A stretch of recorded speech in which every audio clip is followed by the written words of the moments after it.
On this season of Destination Earth, we explore Morocco, from the tanneries in Fez to the dunes outside of Marrakesh. We're not your typical travel agents. We design and lead group adventures like this, so you don't just dream it, you live it. Where are we off to today?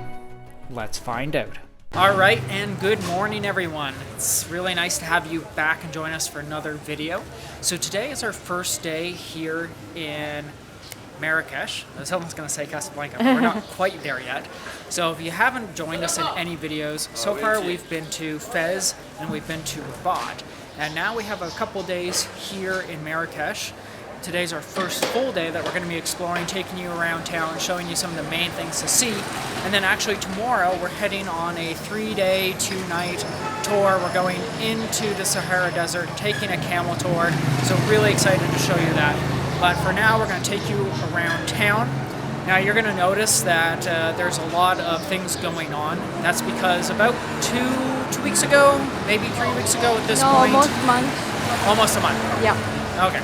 So about almost a month ago, they had an earthquake here. Okay, so there's still a lot of things being cleaned up here.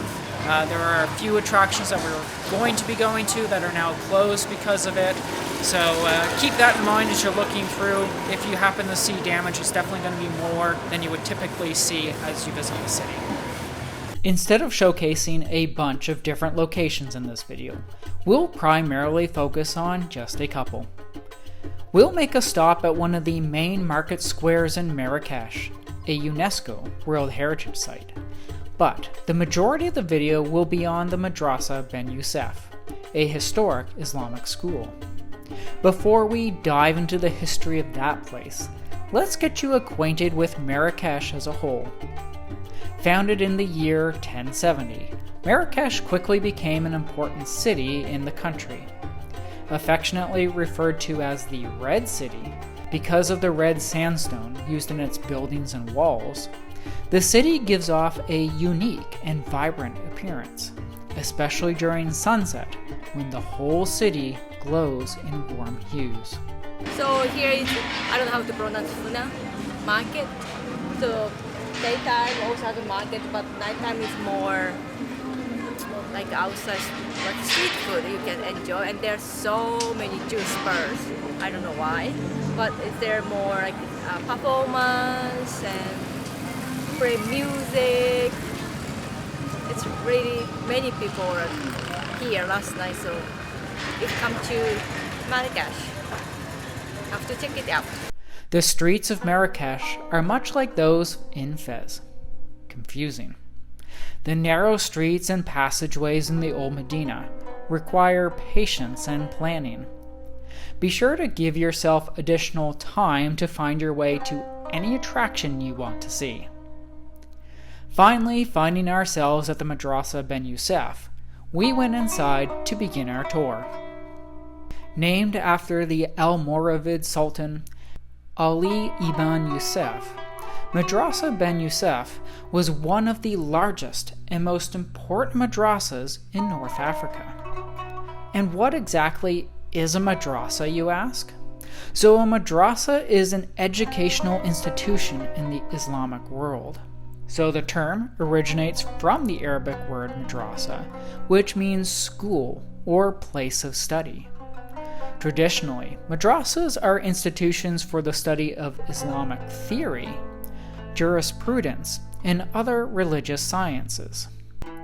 They often focus on the Qur'an, hadith, which is sayings and actions of the Prophet Muhammad, tafsir, which is critical explanation or interpretation of the Qur'an, and sharia, which is Islamic law. Many madrasas also offer instruction in secular subjects, such as mathematics, astronomy, medicine, and philosophy. Historically, madrasas played a crucial role in preserving and transmitting knowledge in various fields during the Islamic Golden Age. Looking at the building itself, a madrasa usually consists of classrooms, a prayer hall, a library, and dormitories for the students. The central courtyard is often used for gatherings and teaching sessions. As you walk through the building, you'll likely be just as impressed as us to see how much detail is in the carvings and craftsmanship of the building overall. You'll notice that despite being complex, the spaces never become overwhelming. The ornate decorations found in the madrasa are seen as an expression of devotion and reverence for God. Islamic art avoids depicting humans and animal forms, focusing instead on intricate geometric patterns, calligraphy, and arabesques that reflect the infinite nature of Allah. Now, similar practices are also taught in the Bible, although a lot of Christian denominations have kind of strayed away from these teachings.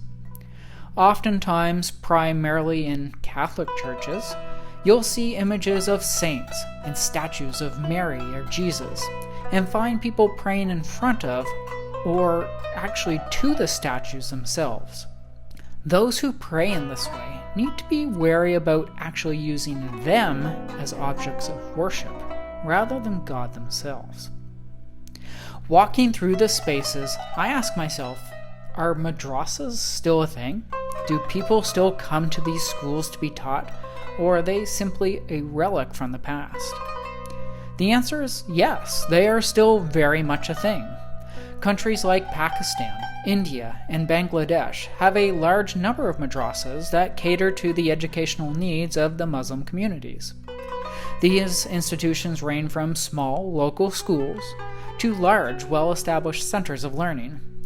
Countries like Egypt, Morocco, Saudi Arabia, and Iran, madrasas are integral parts of the education system. Finishing up with the madrasa and learning about the religious practices of the people here, we headed back to the main square. From here, we were heading to another part of town to see one of the most famous gardens in the country, the Jardin Majorel. We hope that you learned something from today's video, and we look forward to spending some more time with you in the next, as we see some of the most famous blue buildings of Morocco in this stunning garden landscape.